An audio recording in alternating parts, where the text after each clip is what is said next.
Ooh, ooh, ooh. Check this out.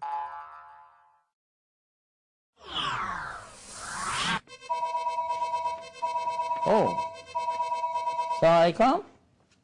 Hello? Yes? We're just now going back live with our show here. This is Yusuf Estes. This is the mailbox, and we're on the the mailbag. We're here on the Dean Show, and okay. What is your question? I see. You want us to, all right, okay, we'll do that. We'll do it right now. All right, thank you so much. Assalamu alaikum.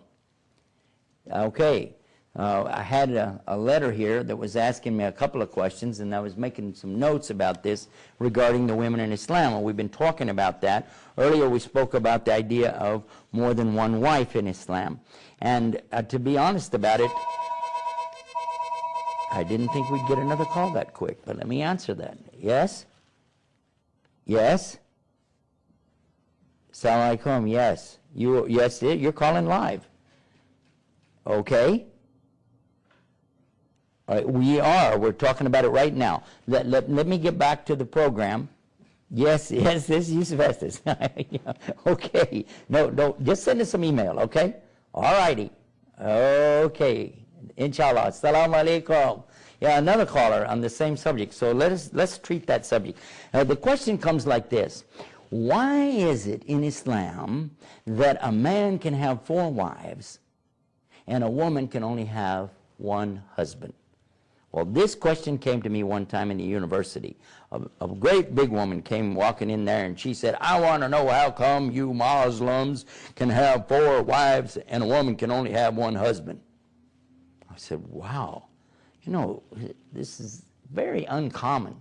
Even throughout the entire population of all of the Muslim men in the world, you won't maybe find 1%, 2% that perhaps have multiple wives like this. But it is legal in Islam if they're a real wife and they're married. But still, how am I going to answer this big lady? How come you can have 4 wives, a woman can only have 1 husband? I said, ma'am, can I ask you a question? She said, yeah. I said, are you married? Yeah. So what? I said, okay, do you mind just for a minute? I want you to picture your husband. Why? I said, just think about him for a minute. Picture your husband in your mind. She said, okay. And she did. And then I said, now, you got him in your mind. He come home from work. He's sitting there in his favorite chair asking you to go get him something to drink. She said, yeah, he probably want a beer. I said, okay, but anyway, now, you got this in your mind. Yeah. I said, would you like to have another husband just like him? She said, oh, my God, no. I said, well, then what do you want 4?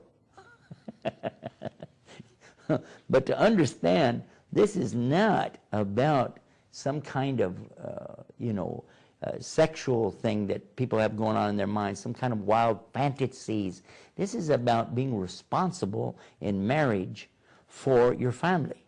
So if a man has more than 1 wife, he's responsible, fully responsible for the second wife, just like the first, to have a house, transportation, education, medical benefits, food, clothing, all the things that he has for one family, he must provide for the other. That's an order in Islam. Otherwise, you can only have 1 wife. And as I've already said, most Muslims don't. But for sure in Islam, boyfriend, girlfriend is not permitted. There's no limit in most societies on how many girlfriends a man can have, or boyfriends for that matter now. But in Islam, it's very clear. There is no sexual relation without marriage. And then when there is marriage, there's no sexual relationship outside of marriage. So this is one of the things that's key to understand. Then if there's going to be a relation, it's going to be a legitimate, recognized, and supported relationship, so that any children coming from this will have a father, they'll have the father's name, they will have the father's benefit of any education that he's providing for one group of children, he has to provide for the others. So we understand here that this is something good. This is something fair. In a world that we live in today, with such chaos and so many awful situations going on, children being abandoned in the streets and crime everywhere, and the things that we see, much of this could be avoided if what? If the children had good parents taking care of them. If they had a mother and a father who raised them up in a carrying home instead of a child telling you, I don't know who my father is. And how about this? I met one, he said that he didn't know who his father was. He said, and my mother didn't know who her father was. Now, what kind of society is this? Islam does not tolerate that.